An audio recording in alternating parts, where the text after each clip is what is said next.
Fahmi menjadi kuasa hukumnya Nikita Mirzani dalam hal One Prestasi di pengadilan negeri itu, menurut saya memang itu adalah sebuah langkah yang tidak strategis, bahwa Nikita Mirzani akan terjebak di dalam pusaran itu dan akhirnya Nikita Mirzani sudah kena pidana gitu ya, sudah diputuskan secara pidana, maka dia secara perdata dia akan mengganti rugi juga gitu kan.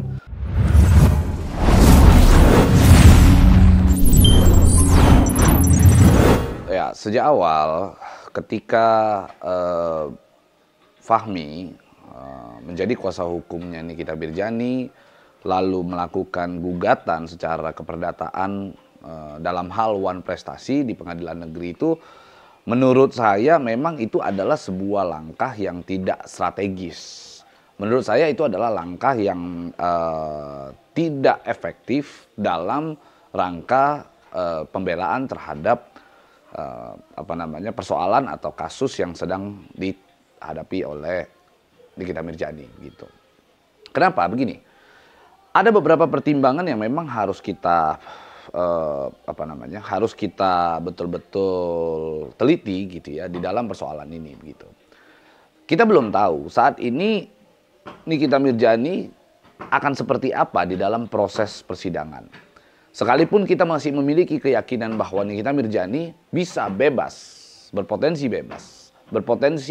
tidak dipidana gitu ya di dalam persoalan tersebut begitu. Tetapi kita bisa lihat bahwa di dalam persidangan umumnya ketika telah terjadi sebuah proses penuntutan, dicari bukti kebenaran di dalam persidangan tersebut, maka kemungkinan besar akan ada tuntutan dari pihak jaksa penuntut umum, di mana jaksa penuntut umum tentunya akan melakukan memberikan tuntutannya gitu ya, berapa masa hukuman yang dituntut begitu, lalu nanti ujung-ujungnya akan diputuskan oleh hakim. Kita anggap worst case, kita anggap persoalan ini yang terburuknya saja begitu, meskipun kita semua tidak menginginkan hal tersebut. Kita anggap bahwa Nikita Mirzani ternyata nantinya diputuskan oleh hakim terbukti secara sah dan meyakinkan melakukan suatu tindak pidana pemerasan yang dituduhkan tersebut begitu. Maka kalau proses daripada One Prestasi tersebut jalan gitu ya, sidang perdata tersebut masih berjalan, lalu dari pihak Reja Gladys melakukan gugatan rekonvensi terhadap gugatan tersebut. Artinya Nikita Mirzani tetap menggugat kembali gitu ya. Reja Gladys menggugat kembali persoalan tersebut di dalam gugatannya Nikita Mirzani. Artinya rekonvensi itu seseorang tergugat boleh mengajukan gugatannya juga di dalam persidangan tersebut begitu. Nah, kalau itu sampai terjadi, maka berdasarkan putusan pengadilan yang telah ditetapkan nantinya oleh hakim akan mempengaruhi gugatan One Prestasi tersebut. Sehingga gugatan One Prestasi akan sejalan secara linier dengan gugatan yang ada pada tuntutan pidana atau putusan pidana yang Nikita Mirzani hadapi begitu. Jadi misalnya di dalam putusan pidananya menyatakan bahwa Nikita Mirzani dinyatakan bersalah dan terbukti misalnya secara sah dan meyakinkan melakukan perbuatan tersebut begitu, maka akan berakibat atau berdampak terhadap kerugian terhadap seseorang gitu, yaitu Reja Gladys. Maka dari gugatan rekonvensi tersebut diajukan gugatan, maka ini akan berjalan.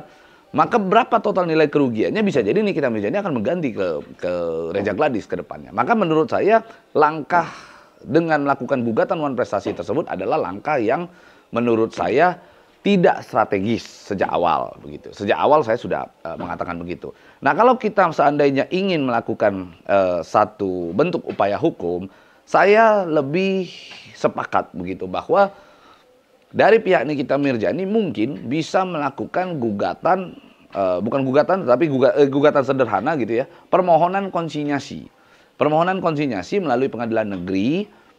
Nikita Mirzani melakukan perhitungan berapa biaya endorsement yang harusnya dia keluarkan begitu dari uang yang sudah dia terima dari Reja Gladys. Misalnya katakan 4 miliar, maka dari 4 miliar itu Nikita Mirzani hitung sudah berapa nilai yang dia keluarkan dari biaya endorse tersebut begitu ya. Lalu ada nilai sisanya, nilai sisa tersebut dititipkan di dalam permohonan konsinyasi di pengadilan negeri. Lalu nanti di sana bisa kita lihat, kalau seandainya Reja Gladys tidak menanggapi permohonan konsinyasi tersebut, penetapan konsinyasi tersebut, maka uang tersebut akan disita oleh negara. Akan tetapi berdasarkan penetapan bahwa pengadilan negeri sepakat bahwa uang tersebut adalah uang untuk endorsement, bukan uang dalam hal untuk tutup mulut atau pemerasan. Kan begitu. Itu logiknya. Nah, kalau katakan bahwa Reja Gladys hadir, dia tidak akan mengatakan bahwa dia menolak untuk uang tersebut dinyatakan sebagai endorsement. Ketika dia datang, dia tetap akan menghadirkan hitung-hitungan menurut versinya daripada Reja Gladys. Kalau Reja Gladys menyerahkan hitung-hitungan tersebut, lalu dia mengatakan bahwa uang ini adalah harusnya yang dia terima 4 miliar mutlak, maka secara tidak langsung bahwa Reja Gladys juga sudah mengakui bahwa itu adalah uang endorsement. Sehingga bisa kita simpulkan bahwa ini tidak ada satu bentuk perbuatan pidana di sana. Begitu. Jadi sebenarnya saran saya, kalau memang Nikita Mirzani mau melakukan suatu strategi langkah hukum gitu ya, hilangkan dulu unsur satu persatu begitu ya.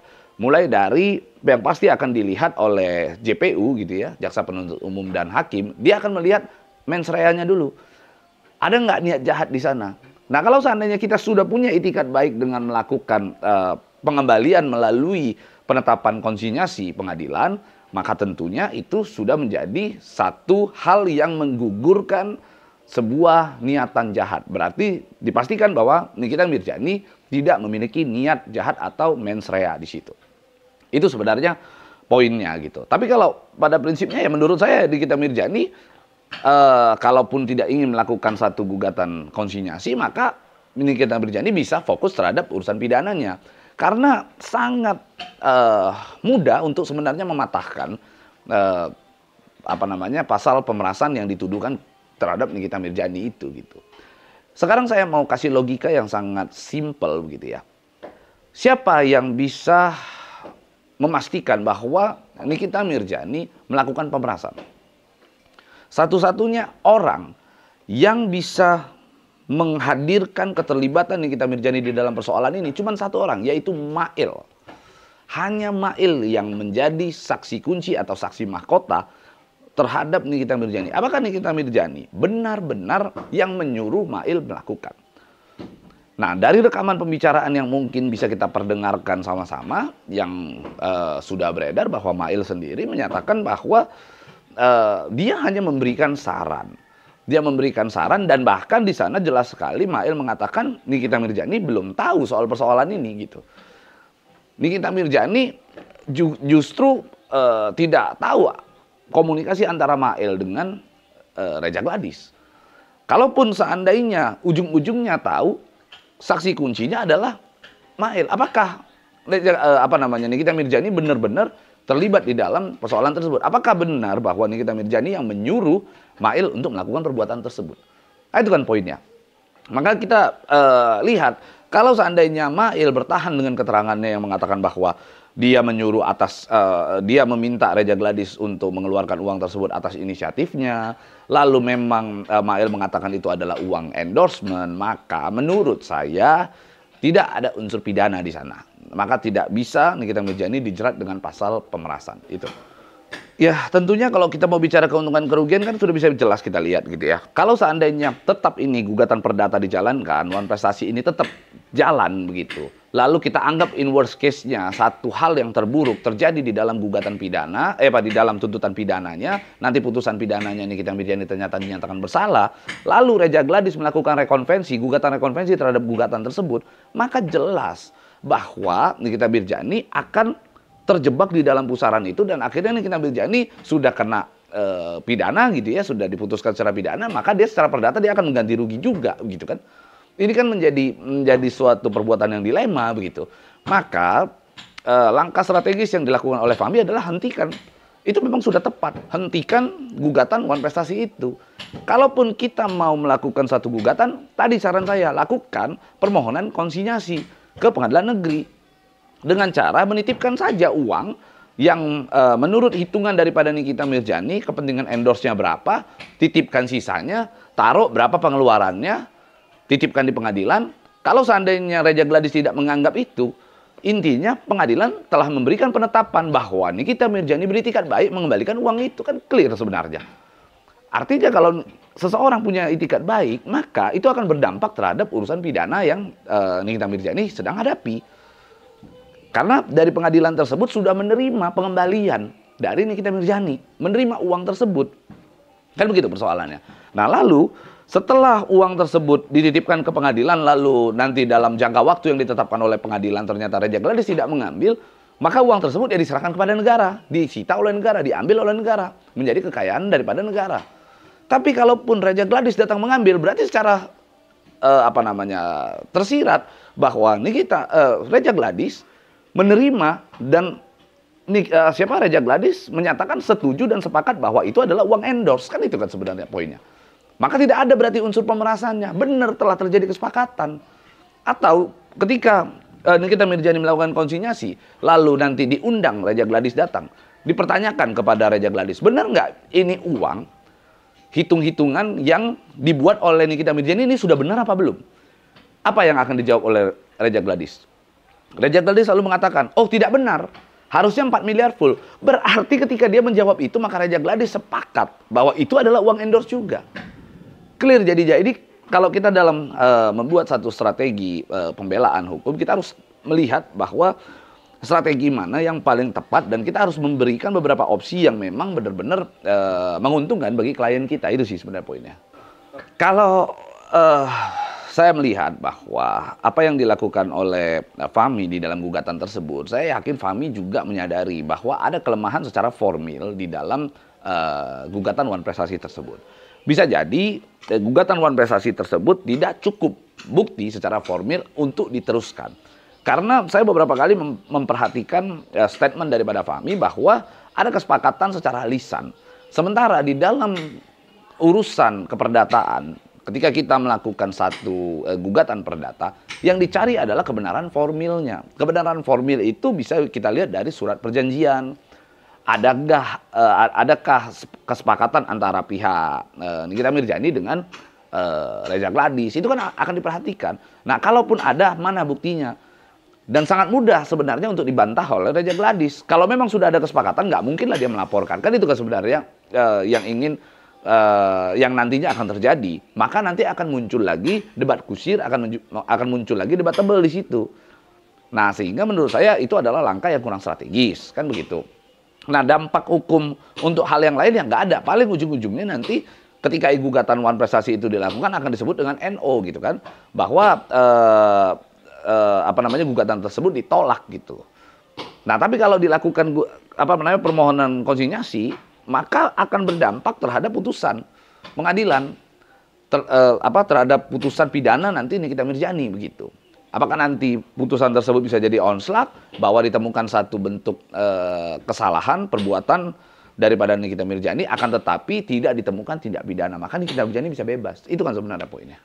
Kalau sudah selesai, menurut saya nggak usah diajukan lagi, biarin aja. Kalau sudah selesai, nanti kita tunggu aja Reja Gladys mau ngapain. Apakah Reja Gladys nanti ujung-ujungnya akan melaporkan Nikita Mirzani kembali, atau mungkin menggugat Nikita Mirzani kembali, atau mungkin Reja Gladys juga ikhlas ridho terhadap putusan itu, putusan pidananya, yaitu kita kembalikan lagi kepada masing-masing pihak gitu ya. Tapi apakah memungkinkan, itu kan kembali ke personal masing-masing, person masing-masing gitu. Ya kalau dalam hal ketika kita melakukan satu gugatan lalu kita mencabut gugatan tersebut, itu dalam dinamika proses proses hukum ya itu biasa. Itu sangat biasa sekali melakukan gugatan lalu mencabut. Orang namanya juga yang menggugat ini kan manusia, bukan robot gitu ya. Ketika manusia yang menggugat, maka punya pikiran di sana, punya hati di sana, sehingga akan berpikir lebih dalam begitu, apakah berubah pikiran atau mungkin merubah pola strategi dalam pembelaan. Itu kan banyak hal yang bisa kita lakukan. Bahkan mungkin bisa jadi akan ada sinyal-sinyal perdamaian gitu ya antara Reja Gladys dan Nikita Mirzani. Sangat bisa sekali gitu. Banyak peluang di sana. Artinya Tidak melulu ketika kita gugat maka kita harus ujung. Artinya kita harus mengikuti proses ini sampai ujung begitu. Ya tentunya ketika seorang kuasa hukum, ketika diberikan kuasa untuk melakukan gugatan, gitu ya, di dalam satu bentuk gugatan keperdataan, seorang kuasa hukum itu diberikan hak untuk mewakili kliennya dalam melakukan gugatan, di dalam mengajukan sebuah gugatan, begitu. Nah, yang namanya mewakili artinya kehadiran daripada klien tersebut bisa iya, bisa tidak, bisa datang, bisa nggak perlu, begitu. Jadi keputusan mutlak tersebut bisa diambil sepihak hanya berdasarkan surat kuasa oleh si advokat atau oleh kuasa hukumnya begitu. Tentu secara etika memang ya kuasa hukum harus berkoordinasi dengan klien begitu. Jadi kalau misalnya Fahmi misalnya mencabut ya pastinya dia sudah berkoordinasi mungkin dengan Nikita Mirzani dengan begitu banyak pertimbangan. Ya itu wajar-wajar saja lah, nggak menjadi satu persoalan yang serius gitu.